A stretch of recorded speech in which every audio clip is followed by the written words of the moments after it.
So now I'll be running through and showing you how to actually use the Mylar in a project. I have started a little block here. This is the margarita block from our cocktail table runner.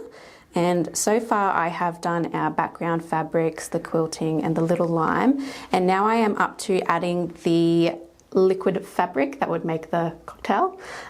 So I've got 3 different fabrics here that I thought were really nice, and I haven't chosen yet. So I've got my 2 different coloured Mylars, and I just want to layer it on top and see which one looks better. So that's using the more blue one.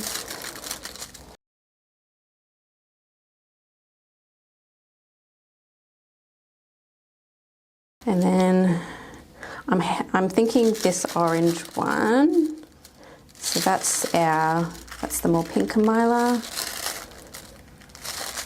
Yeah, I might use that. So what I'm going to do is I'm going to stitch down this fabric. So before I begin, I just wanted to mention that I have cut my fabric and my Mylar the same size. So we'll begin with the fabric. Just going to place it over my placement line.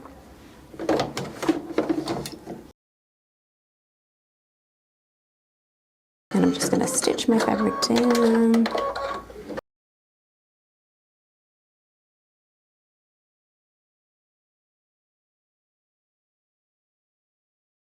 So now that it's stitched my fabric wrong side up, I then flip my fabric over. I use my nail and run it along the fold to get a nice crisp fold there. And I'm going to stitch it back down.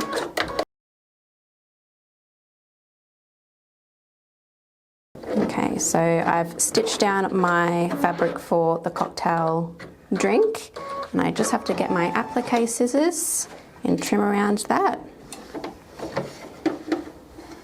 So I like to use these curved applique scissors.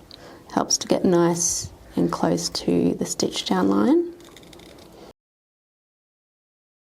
So depending on what design you are stitching, it may tell you to stitch the Mylar down at the same time as the fabric, but for this design, it's got a separate step for the Mylar, and to create that glass effect. So now that I've trimmed around my fabric, I'm going to be stitching a placement line for my Mylar.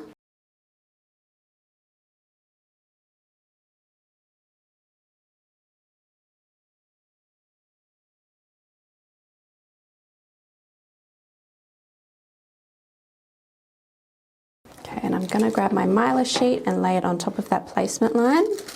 This is the more pinky film. Making sure to cover the placement line fully. And don't worry about all of the creases that you see in the Mylar. That will flatten out when it does a stippling on top. So we're just stitching it down at this stage.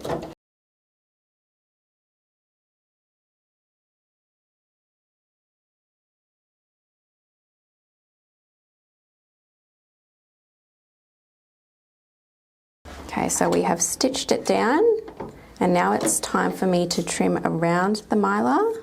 So Mylar is, because it's such a thin film, it's really easy to cut through. Just take your time, you don't want to get too close to the stitch down line. You can probably even pull the Mylar as you're cutting it, and it kind of just tears away from that stitch down line.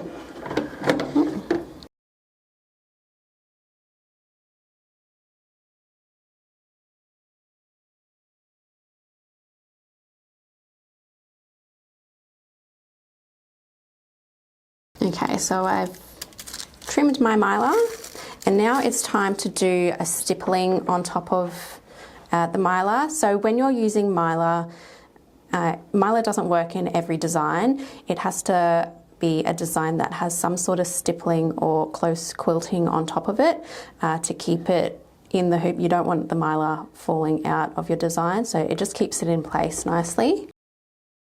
I'm going to put that in, and I'm going to change my thread colour because we want this to look like a cocktail glass.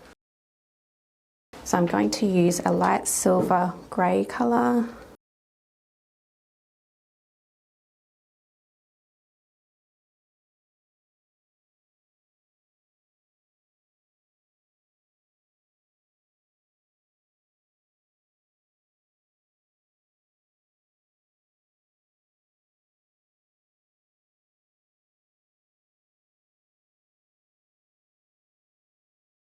Okay, so as you can see, we have finished this step, and all the stippling has hidden all of the creases that were in the mylar, and it's just given it a really nice shimmer, almost like a cocktail glass.